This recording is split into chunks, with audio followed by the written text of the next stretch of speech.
Esta é a Voz da Profecia, uma mensagem de fé e esperança que anuncia a breve volta de Jesus. Porque dentro de pouco tempo aquele que vem virá e não tardará.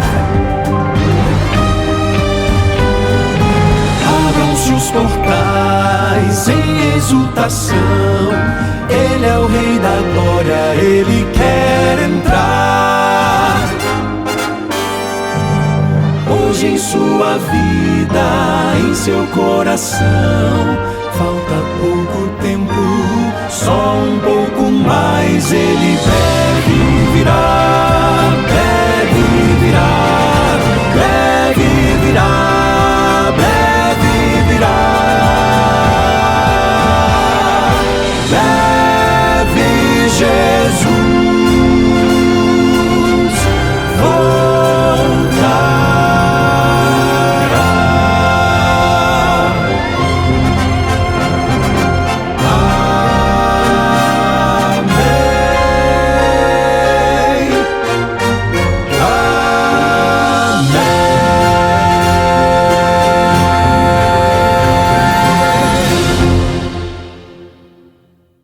Graça e paz, é bom estarmos juntos. Um abraço para você, amigo, amiga, você que nos acompanha nos mais diferentes lugares do nosso país, você que está em cidades grandes, capitais, você que está em cidadezinha pequena do interior, cidade pacata. Um abraço para você que vive na área rural, enfim, do norte a sul, do leste a oeste do Brasil. Muito obrigado pelo carinho da sua audiência aqui no programa A Voz da Profecia.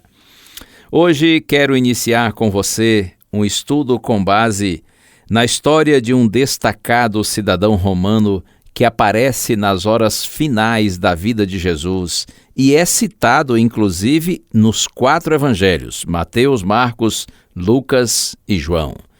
Refiro-me ao governador, o administrador da Judéia, na época de Cristo, chamado Pilatos. Com Pilatos nós aprendemos o que não fazer. Os governadores eram administradores de origem nobre, indicados pelo imperador para liderarem uma subdivisão de uma província.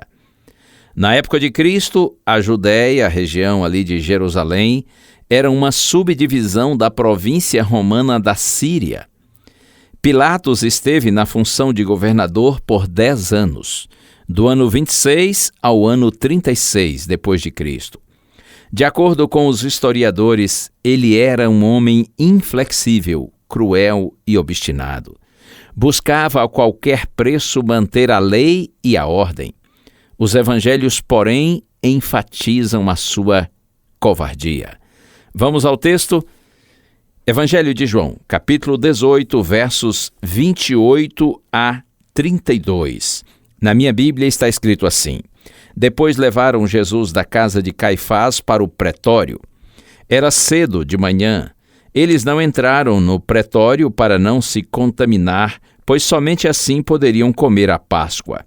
Então Pilatos saiu para falar com eles e perguntou: Que acusação vocês trazem contra este homem? Eles responderam: Se este não fosse malfeitor, não o teríamos entregue ao Senhor. Então Pilatos disse: Levem-no daqui e julguem-no segundo a lei de vocês. Ao que os judeus responderam: Não nos é lícito matar ninguém. Isso aconteceu para que se cumprisse a palavra de Jesus, significando com que tipo de morte estava para morrer.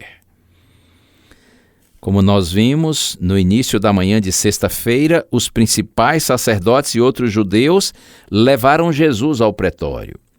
O pretório era a residência oficial dos governadores romanos quando estavam em Jerusalém. Eles residiam em Cesareia, mas nas festas judaicas, quando milhares de judeus peregrinos chegavam à cidade, o governador vinha temporariamente para ficar em Jerusalém, por conta do risco de insurreições. É curioso que João diz que os líderes religiosos, eles não entraram na casa do governador para não se contaminarem. Quanta incoerência e hipocrisia! Eles já estavam totalmente contaminados pela inveja, injustiça, ódio, mentiras e maldade. Então Pilatos sai para falar com eles e pergunta: que acusação vocês fazem contra este homem? E a resposta é uma resposta genérica, não é? Se este não fosse malfeitor, nós não o teríamos entregue ao Senhor. Uma resposta imprecisa, evasiva. Eles não podiam responder a essa pergunta, porque a única resposta válida seria: ele não fez nada. Mateus e Marcos dizem que foi por inveja que eles prenderam Jesus. Então, conforme nós ouvimos, nós lemos, no verso 31, Pilatos diz: levem-no daqui e julguem-no segundo a lei de vocês. Ao que os judeus responderam: não nos é lícito matar ninguém. Pilatos não queria se envolver na questão, porque logo notou que Jesus era inocente. Mas ele também não queria desagradar os líderes judeus. Quando os líderes dizem: não nos é lícito matar ninguém, eles deixam claro que querem para Jesus a pena capital. Eles querem vê-lo morto. É impressionante isso, não é? O Senhor Jesus Cristo, o Filho de Deus, aquele que humildemente tornou-se homem para nos salvar, ele é tratado pelos próprios líderes de Israel, estudiosos das Escrituras Sagradas, de forma tão cruel, tão maldosa, levando o governador da Judéia a condená-lo à morte, mesmo sabendo esses líderes que Jesus não havia feito nada para merecer morrer. Aqui há algo importante para mim e para você. É possível conhecer a palavra de Deus, as Escrituras Sagradas, e ainda assim estar com o coração fechado para Deus. Que o Senhor tenha compaixão de você e de mim.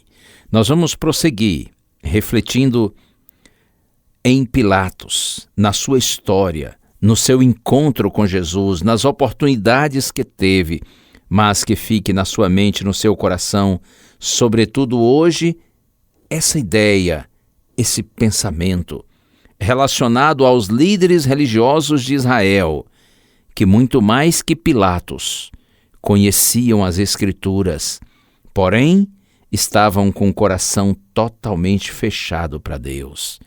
Tomara que o conhecimento que você e eu temos tido do Evangelho seja para nossa salvação e não para nossa condenação, seja para nossa santificação e não para o endurecimento do nosso coração.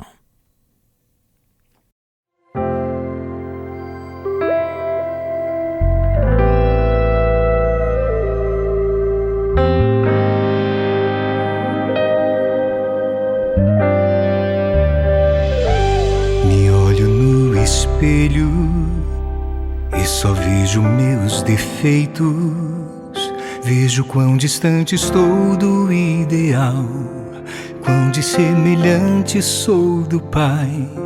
Levo minhas cargas, levo minhas dores, minhas cicatrizes mostram bem o quanto me feri, me machuquei. Mas Deus, com seu amor me ergueu, com amor me acolheu e de beijos me cobriu.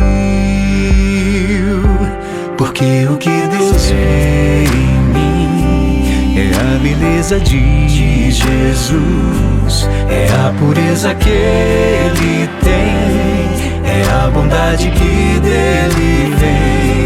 Porque o que Deus vê em mim não é o que de fato sou, mas é o que a cruz provou, que posso ser naquele que me comprou.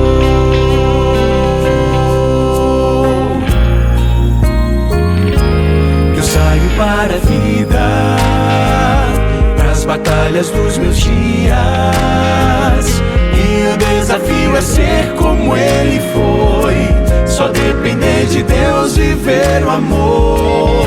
Peço todo dia que Ele seja o guia, ponha seu Espírito em mim, me torne habilitado pra servir. E Deus, com seu amor me ouviu, sua graça me envolveu e de beijos me cobriu.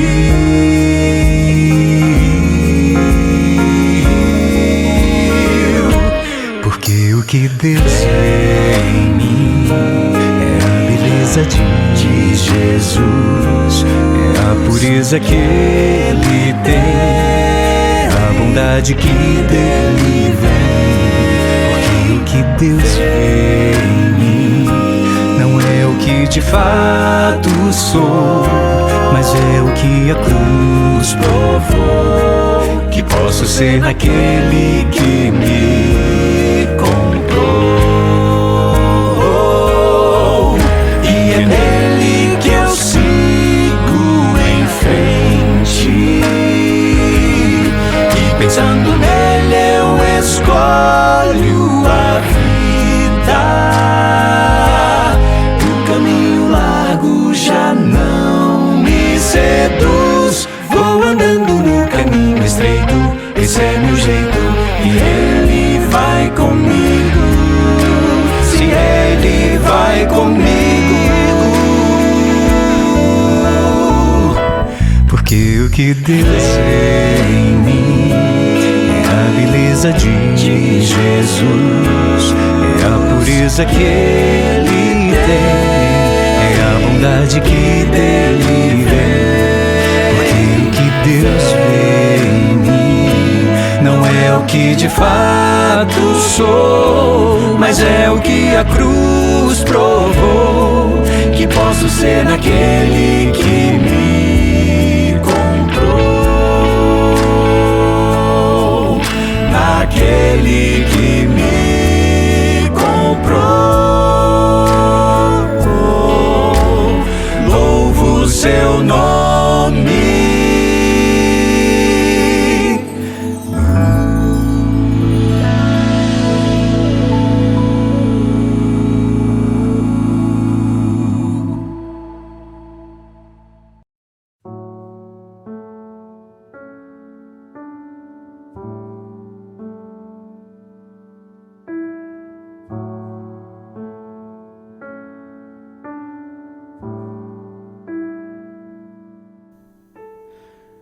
Glórias, louvores e aleluias a Ti, Senhor, porque Tu és Deus e não há outro, Tu és o Senhor da terra e do céu, de todo o universo.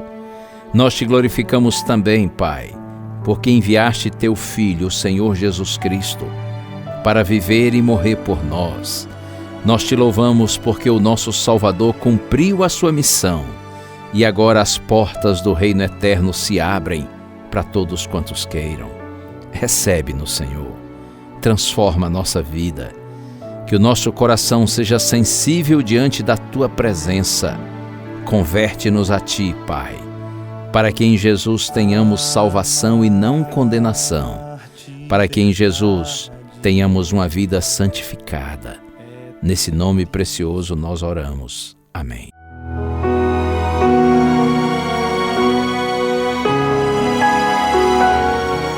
Uma bênção de Deus para você e a sua família. Que o Senhor te abençoe e te guarde. O Senhor faça resplandecer o seu rosto sobre ti e tenha misericórdia de ti. Que o Senhor sobre ti levante o seu rosto e te dê a paz. A Voz da Profecia é um programa da Igreja Adventista do Sétimo Dia.